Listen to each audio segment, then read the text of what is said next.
impuso la semana pasada la sentencia a John Luzuriaga Aguinaga, exdirector de riesgos del Instituto de Seguridad Social de la Policía Nacional, de 58 meses de prisión tras haber admitido su participación en un esquema de pagos de sobornos que involucra dinero del seguro policial. Luzuriaga también deberá someterse a 3 años de libertad supervisada. Estos elementos configuran la lucha emprendida por los actuales directivos del Instituto de Seguridad Social de la Policía Nacional en la recuperación de más de 900 millones de dólares que al momento se encuentran en algunos lugares. Se ha recuperado ya una gran cantidad de esos recursos, una, digamos, mediana cantidad de esos recursos, pero el proceso continúa. El coronel Renato González, director del Instituto de Seguridad Social de la Policía Nacional, se encuentra conectado con nosotros. Coronel, ¿cómo avanza este proceso con esta sentencia que se ha decidido en contra de John Luzuriaga? El tema de la recuperación va por buen camino. ¿Qué nos puede comentar? Bienvenido, buenos días. Buenos días, Wilson. Buenos días a Janet y a todos quienes nos escuchan y nos miran.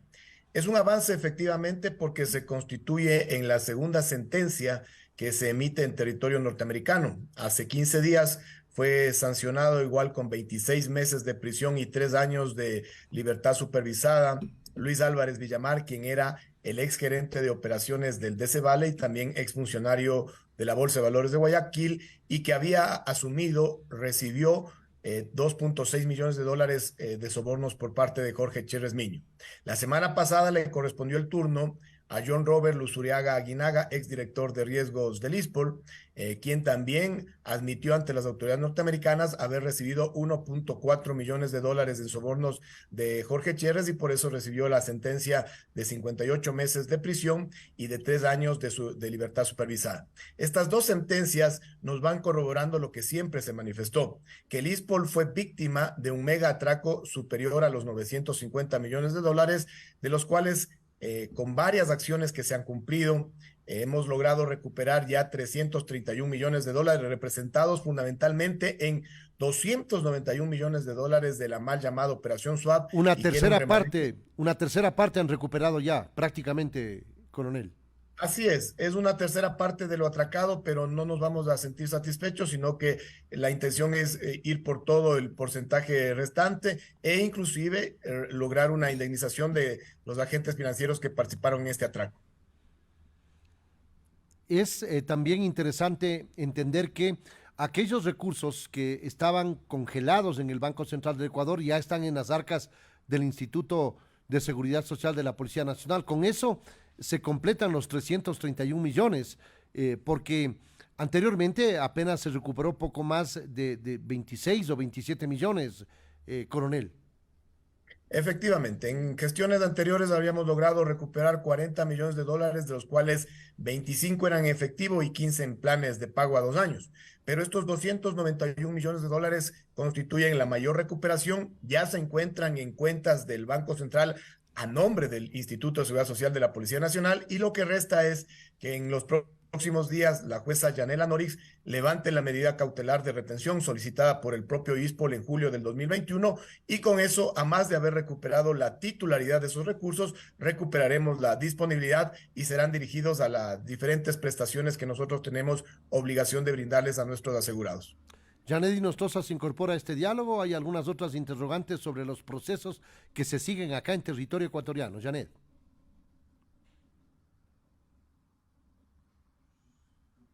Su micrófono. No sé si Janet está conectada. El micrófono, por favor, Janet, para poder escucharte. Ahí está. Que se acuerden en producción, por favor, de reactivar el micrófono, que es más difícil desde el celular. Pero bueno, le daba los buenos días, Renato González, coronel, muy buenos días y gracias por la entrevista. Yo quisiera saber qué pasa con el corazón de la organización, que es en donde está Jorge Cherres, digamos que es quien realmente es quien movió todos los hilos y sabe dónde está el dinero y sabe cómo recuperar ese dinero también. Entonces, entiendo que hay una orden o hay un proceso de búsqueda a través de Interpol, pero no sé, hay una nota en el Expreso que dice que la extradición está en la cancha de los políticos, está en la cancha de la política, ya del gobierno, en la parte política. ¿Qué pasa con eso? ¿No? ¿En qué situación está? Buen día nuevamente, Janet. Efectivamente, como usted lo manifiesta, un proceso de extradición puede avanzar en el campo judicial, pero finalmente se determina en el campo político. ¿A qué me refiero? Existe ya la confirmación oficial de Interpol México de que el señor Jorge Osvaldo Chérez Miño ingresó por última vez a ese territorio el 16 de enero del 2021 para el concepto de unificación familiar. Eso fue transmitido a Interpol Ecuador y a su vez esta oficina lo puso en conocimiento de la señora jueza Yanela Norix, quien en estos días debe emitir una solicitud de inicio del proceso de detención con fines de extradición al presidente de la Corte Nacional de Justicia. Eso puede avanzar, pero tarde o temprano un proceso de extradición del país pasivo, es decir, de México en este momento, que debería enviarnos a Jorge Chérez, terminará siendo una decisión de carácter político.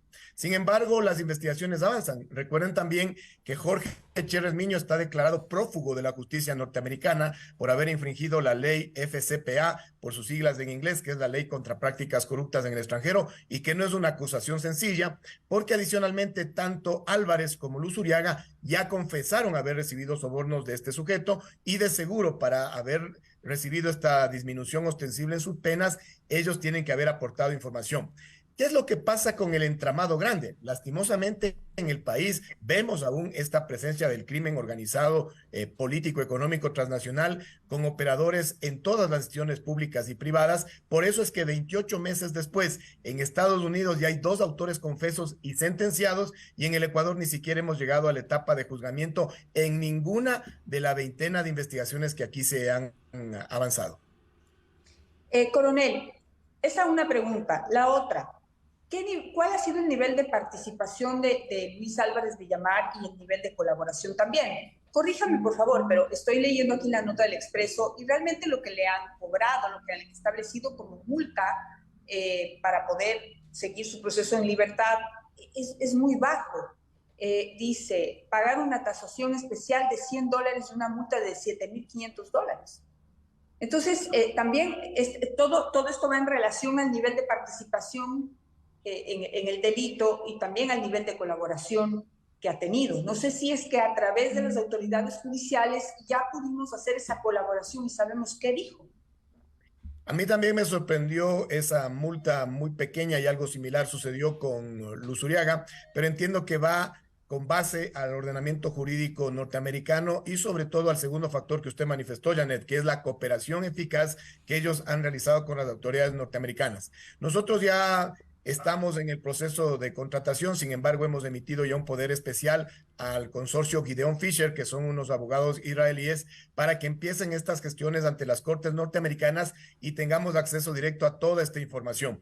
Aparte de lo que haya dicho Álvarez, porque Álvarez fue un factor fundamental. Recordemos que él era el gerente de operaciones del Decevale, era quien emitía estos estados de cuenta al ISPOR, ratificando que el Decevale le custodiaba alrededor de $700 millones, los 327 de la mal llamada Operación Swap, 216 de bonos con pacto de recompra y 162 millones de dólares en supuestos bonos de deuda externa. Entonces, Álvarez es un rol fundamental para entender el entramado. Pero sobre Álvarez viene la figura de Jorge Chérez. Sin embargo, yo le decía que en el país las investigaciones no avanzan porque de seguro hay muchos intereses políticos y económicos que no quieren que el señor Chérez desnude todas sus vinculaciones, todas las protecciones que en su momento él tuvo, porque recordemos que Chérez no es un sujeto que gozaba de gran capital. Él realmente era un fanfarrón que se presentaba como inversionista, pero detrás de Chérez hay mucha tela por cortar todavía.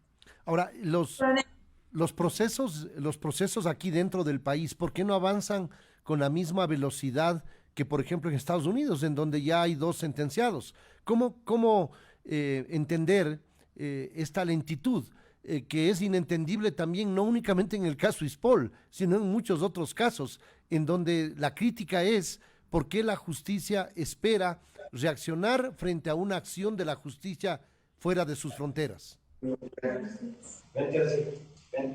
Estaba yo revisando un tuit del expresidente Rafael Correa que se quejaba de que el problema de inseguridad no es de leyes, sino que obedece a decisiones gubernamentales. Y nada más falso que eso. Mire, el 2014, y esto hay que ser claros, se tejió una estructura en el Código Orgánico Integral Penal que le volvió fofo, que le volvió soso, que le volvió lento al proceso de investigación de los delitos, sobre todo estos delitos contra la administración pública, estos delitos financieros.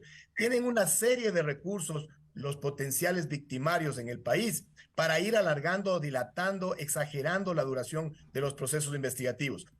Un proceso de investigación previa, que es una fase preprocesal, en el país puede durar hasta 2 años.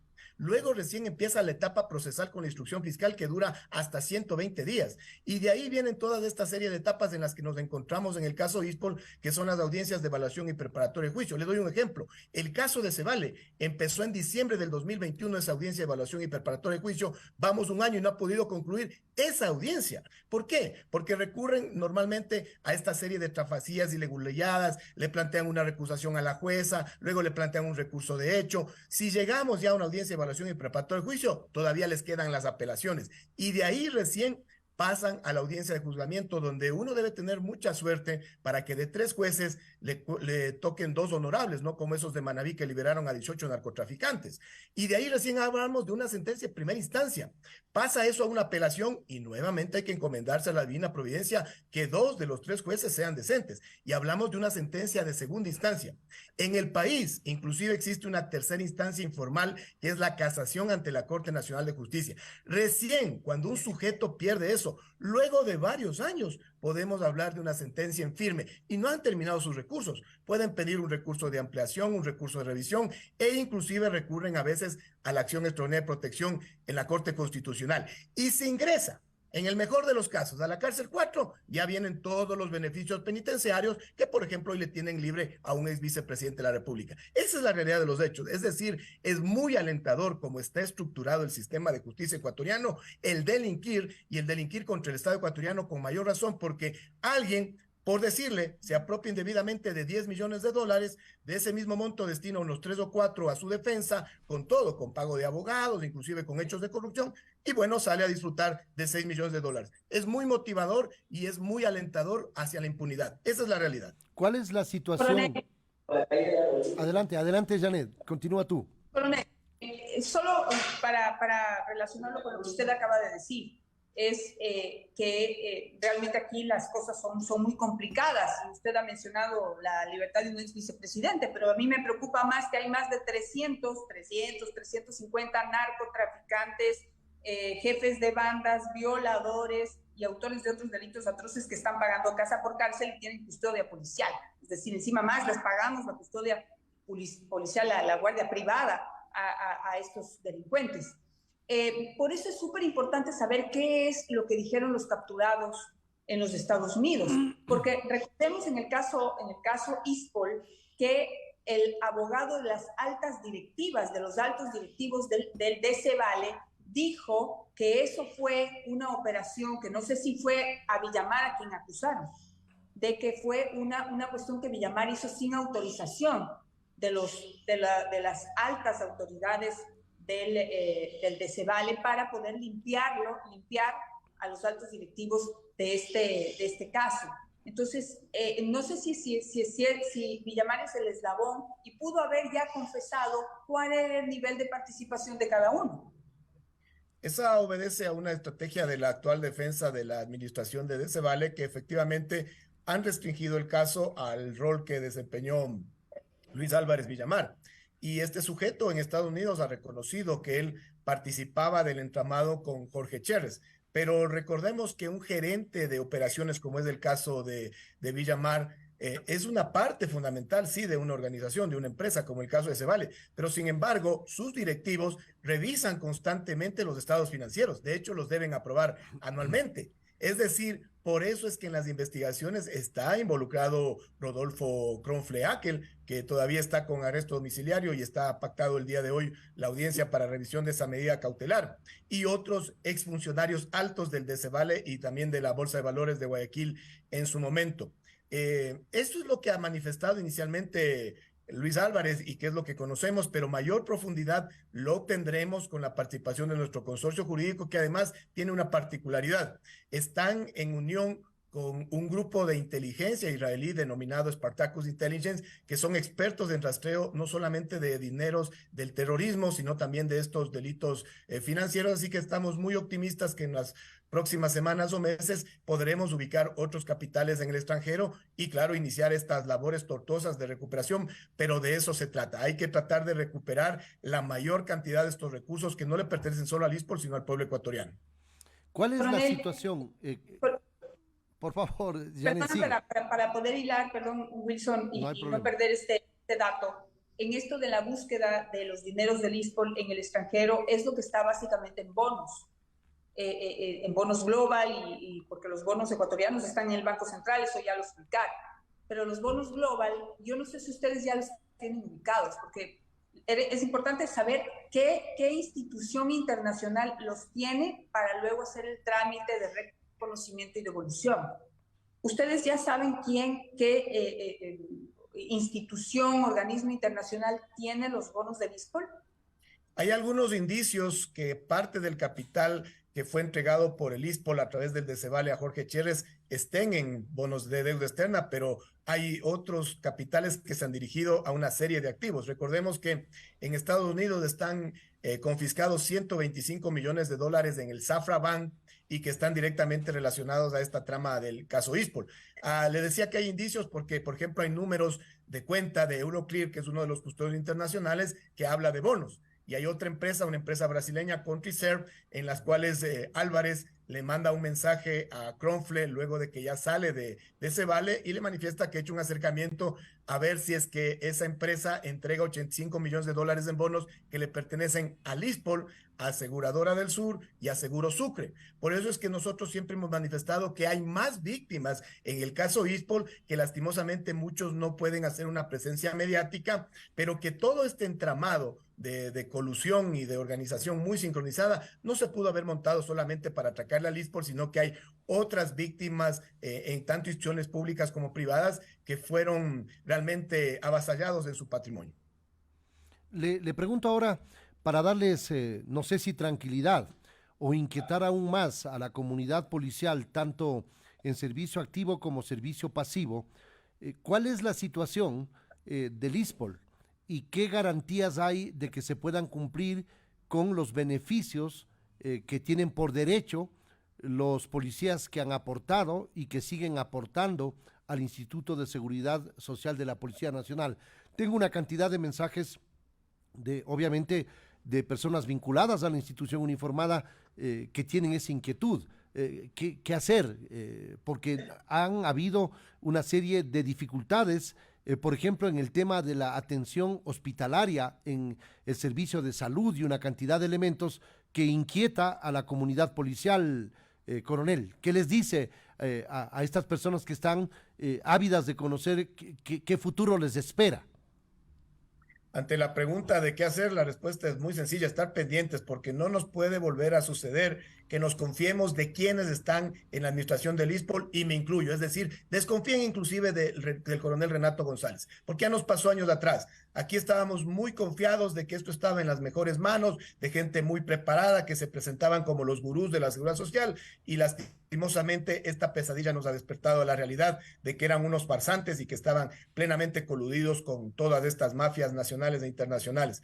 Obvio que a una organización que se le merma el 60% de su patrimonio, porque eso es lo que le sucedió al ISPOL, va a tener repercusiones. Han sido 2 años durísimos. Sin embargo, hemos procurado, en primer lugar, cumplir con lo más prioritario, que es el pago de pensiones. No nos hemos atrasado. El día de hoy vamos a depositar la pensión correspondiente a diciembre del 2022 y con ello habremos cerrado alrededor de 16 meses que hemos cumplido puntualmente con nuestros asegurados. En el 2022 logramos reabrir, luego de 3 años, los préstamos por los asegurados y colocamos 335 millones de dólares que inclusive ingresan a dinamizar la economía ecuatoriana. Pero efectivamente hay una afectación en el sistema de salud, porque el subsistema de salud policial se ha visto afectado en la merma de recursos que tendrían que estar en nuestros hospitales, en nuestros centros médicos, y que están todavía en manos del señor Jorge Chérez y sus compinches. Por eso es importante continuar con esta recuperación. ¿Qué se les pide a nuestros asegurados? no caigan en las cadenas de manipulación y de desinformación, porque detrás de esto claramente están involucrados los ex integrantes de la SENAIN que responden a un gobierno de la época y que tienen intereses políticos, y yo lo digo muy frontalmente, hasta criminales, en recuperar la estela de poder. Muchas de las acciones dilatorias que se dan en los procesos del caso ISPOL tienen dos objetivos. El primero, buscar la prescripción de las penas, porque la gran mayoría de delitos que se investigan tienen penas de hasta 5 años. Y lo segundo, están jugando con tiempos políticos porque ellos aspiran que en un cambio de ciclo gubernamental tener mayores posibilidades de impunidad. Todo eso debe estar consciente el conglomerado policial. Aquí enfrentamos al crimen organizado, político, económico, transnacional, que tiene enquistados, que tiene cooptados en todas las instituciones públicas y privadas del país, y que no es tarea sencilla el enfrentarlos. ¿Qué se ha hecho por parte del consorcio israelí Expertise Gideon Fisher and Company sobre la recuperación de estas inversiones? ¿Se ha ubicado o se ha proyectado? Se establece que 190 millones estaría en Estados Unidos. ¿Es la tarea recuperar esos recursos a este consorcio israelí, el cual está trabajando ya en este acometido? El consorcio israelí tiene toda la amplitud para realizar acciones en jurisdicciones internacionales, y recordemos que a la interna tenemos contratado al consorcio de Gonzalo Córdoba y asociados. Pero además es importante recalcar este hecho, Wilson. Hace pocos días en Guayaquil, en la gobernación del Guayas, el señor presidente de la República nos convocó a una reunión en la que participó el señor ministro del Interior, el señor comandante general, los dos consorcios jurídicos, tanto en los nacionales como los internacionales, y nos garantizó total apoyo para las tareas de recuperación. Porque aparte de lo que ya se recuperó de las cuentas del DCB en el Banco Central, hay que sentarle al Citibank, bien sea a un proceso de negociación o bien sea a través de las Cortes norteamericanas. Nosotros preferiríamos la primera vía, pero eso lo elegirán los ejecutivos del Citibank. Ellos tienen que liquidarnos casi 195 millones de dólares que ya cobraron en capital e intereses de la mal llamada Operación Suave en años anteriores. Y tienen que indemnizarle por el sufrimiento, por el daño moral, por el daño psicológico que ha sufrido 80,000 familias ecuatorianas.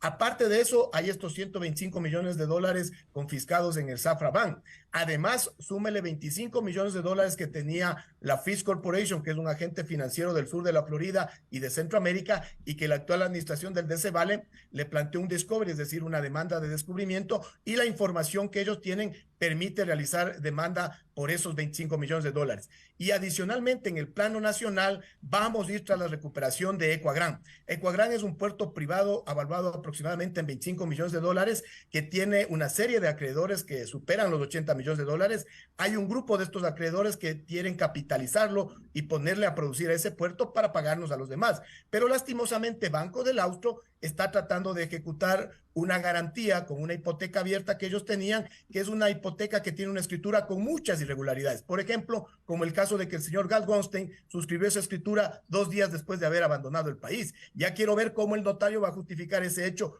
claramente irregular. O lo otro, era un fideicomiso de administración que, si cumplió su cometido, tenía que ser liquidado, y fue transformado luego en fideicomiso de garantía, algo que es muy, pero muy rarísimo y que tiene explicación.